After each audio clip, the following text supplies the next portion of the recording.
మీరందరూ ఛాంపియన్స్. వాస్తవంగా నేను ఏనాడు ఐఐటికి అన్నిటికి నేను వెళ్తానని ఊహించలే. మనకి అది అవుదులే, వేరే యూనివర్సిటీస్కి వెళ్తే బెటర్ అని నేనైతే అనుకున్నా. కానీ ఈ రోజు మీరు కష్టపడి బాగా చదివి మీ వెనకాలన్న తల్లిదండ్రులు గర్వంగా నవ్వుతూ సాధించారు. అందుకే మిమ్మల్ని అందరినీ ఈ రోజు ఛాంపియన్స్ అని పిలుస్తున్నా.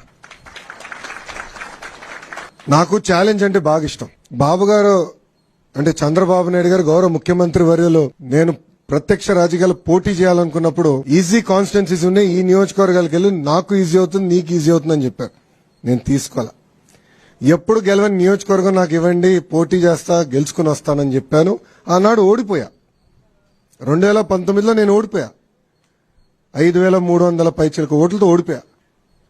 కానీ ఓడిపోయిన రోజు దగ్గర నుంచి మన ఎన్నికలయ్యే వరకు అంటే 5 సంవత్సరాలు అక్కడనే కష్టపడ్డా, అక్కడనే పోరాడా, ఒక ఛాలెంజ్ తీసుకుని ఎట్టి పరిస్థితుల్లో మళ్ళీ గెలవాలి అన్న లక్ష్యంతో పనిచేశా. నేను విద్యాశాఖ మంత్రి అవుతున్నానని న్యూస్లో వచ్చినప్పుడు ఎంతో మంది నాకు ఫోన్ చేశారు. ఎందుకు సార్ అంత కాంప్లికేటెడ్ శాఖ, ఐటీ ఇండస్ట్రీస్ ఎన్ని ఈజీగా ఉంటాయి, మీరు అదే తీసుకోండి, ఇది మీకు కష్టమైన పని అని చెప్పారు. కానీ నేను ఒప్పుకోలా. ప్రజల జీవితంలో ఒక మార్పు తీసుకురావాలి, కష్టపడాలి, మనలాంటి యువకులు కీలకమైన శాఖలో ఉండాలి, యువత ఎదుర్కొంటున్న సమస్యలు నేను నేరుగా తెలుసుకునే పాదయాత్రలో అందుకే కష్టమైన శాఖ నేను తీసుకుంటాను, ఒక ఛాలెంజ్ గా తీసుకుంటానని ఆనాడు నిర్ణయించా.